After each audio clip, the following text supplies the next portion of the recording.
Tahukah Anda bahwa negara Indonesia kaya akan sumber daya alam, baik sumber daya darat maupun di laut. Namun, dari pemakaian sumber daya alam untuk industri serta kehidupan rumah tangga tersebut memunculkan limbah. Di tangan seorang yang ahli, yang kreatif, barang limbah dapat dijadikan sebagai kerajinan. Salah satunya berbentuk bangun datar. Lalu bagaimana cara melakukannya? Ayo simak pembelajaran berikut ini.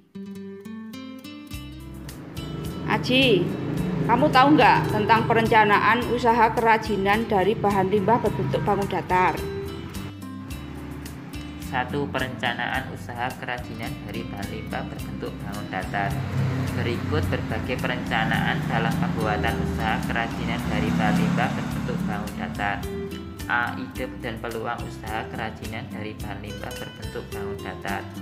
B. Sumber daya yang dibutuhkan dalam usaha kerajinan dari bahan limbah berbentuk bangun datar.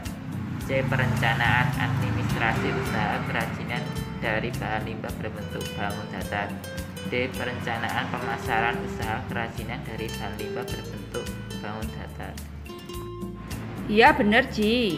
Nah, lalu kemudian ide dan peluang usaha kerajinan dari bahan limbah berbentuk bangun datar itu gimana toh Ji? Pada dasarnya produk kerajinan dibuat berdasarkan kebutuhan dan keinginan pasar, sehingga pembuatnya dituntut memiliki kreativitas tinggi. Oleh sebab itu pengembangan ide harus dilakukan secara terus-menerus agar kerajinan yang dibuat dapat memenangkan persaingan. Oh gitu toh. Nah terus kemudian untuk langkahnya yang harus diperhatikan dalam menganalisis peluang usaha kerajinan bahan limbah bangun datar itu apa saja Ji? Langkah yang perlu diperhatikan dalam menganalisis peluang usaha kerajinan bahan limbah bangun datar. 1. Penetapan kelayakan usaha. 2. Analisis kelayakan finansial. 3. Membedakan persaingan. Nah kalau sumber daya yang dibutuhkan dalam usaha kerajinan itu apa saja Ji? Sumber daya yang dibutuhkan dalam mendukung proses produksi usaha kerajinan. 1. Money atau uang. 2. Man atau manusia. 3. Material atau bahan baku. 4. Mesin atau mesin. 5. Metode atau metode. 6. Market atau pasar. Nah kalau perencanaan administrasi usaha kerajinan itu apa Ji?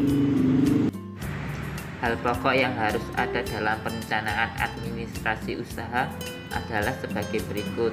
1. Perizinan usaha. 2. Surat menyurat.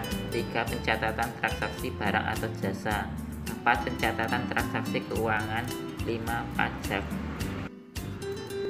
Ya Ji. Nah terus kemudian perencanaan pemasaran usaha kerajinannya itu bagaimana Ji?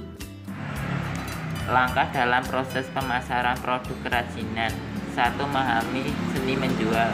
2. Menetapkan harga jual. 3. Menganalisis kepuasan pelanggan. 4. Promosi. Oh iya Ji, makasih ya. Nanti kapan-kapan dilanjut lagi ya.